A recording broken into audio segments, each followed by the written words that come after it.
joining me today. How to fix plantar fasciitis once and for all. I've had mine for a little bit over a year, and in the last week, that has been making the biggest difference out of this whole year.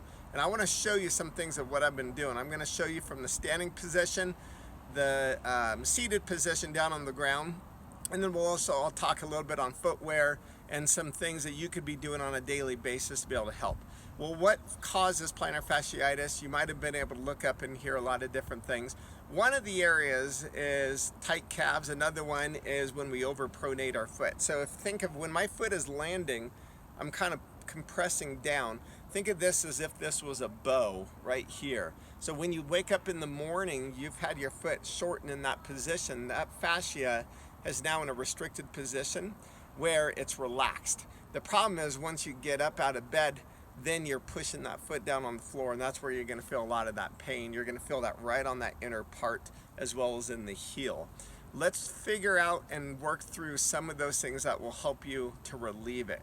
And we're going to work on the causes, not the symptoms. The problem is, over the last year, I've been working more on the symptoms, and I want to show you how to work the cause. So let's get started. Okay, I'm going to show you first from the standing position some of the things that have been making the biggest difference. Now, a lot of times when we do the normal calf stretch, we're pushing through, we drive that heel back, and you're keeping that foot pointed straight forward. The problem is we're not stretching it for the long enough length of time. We're not allowing that central nervous system and neuromuscular system to really send those signals into the muscle to be able to really let it relax. I usually go for 30 to 45 seconds, and that wasn't doing it for me. So what I want to have you try doing is holding this stretch like this, pushing that heel down, and doing it for 2 minutes. You want to be able to actually set your timer and start working on that for 2 minutes. Believe me, it's a big difference from 30 to 45 seconds to 2 minutes, because when you get that full stretch, that's allowing that neuromuscular side of things to really make that difference. Now, when you're stretching, what you want to do is think of having your heel back, but you want to push that foot. So think of that forefoot that I was talking about. You want to push that down. So you want to kind of let that whole area lengthen down. Push against the tree, push against a wall, push against a fence, anything you can for 2 minutes. Okay, so that's your first one. Second one is one by a guy named Jeff Cavalier out of Athlean-X, and this was one that he has been able to recommend. He says when we're getting this stretch, he doesn't recommend doing that one, but the person that had done this one had it for 20 years and they got rid of their plantar fasciitis. So I take from somebody who's been able to do it and recommend that. I'm also going to take from somebody who knows their industry, and Jeff does really well. What he said is from this area on this calcaneus is you want to be able to actually cross your hip forward and across your body. So now I'm again pushing down in that same position. Then you want to be able to hold that for a good length of time. He didn't say anything in the area of 2 minutes, but that one would be good if you could hold that for 2 minutes. So do those 2 stretches, 2 minutes each, do them daily, and that's going to start making a big difference for you. Now also from the standing position, when you're walking, a lot of times what's happening is we're not allowing that foot to be able to really come straight down on the striking movement. If I'm stepping down, think of that bow that's right in there. That overpronation is pushing down, and I'm collapsing my arch. I'm collapsing my foot in that area. Well, what we want to do is be able to correct that. What you want to do is arch your foot. So kind of try that with me. Stand there, arch your foot, push through your big toe. So you got the foot arch, push through the big toe, and then you want to lean forward just a little bit. You could do that with shoes on. Works better if you're barefoot or just with socks. So kind of push forward a little bit, and we're getting a little bit of that stretching movement in that area. Okay. Emma. Okay, so one more standing one that you would do is, let's say if your calf is fine, you're not inflexible in that area, what will happen is that goes up the kinetic chain. It's actually probably in your glute medius. Just a quick movement you could do when you're standing here.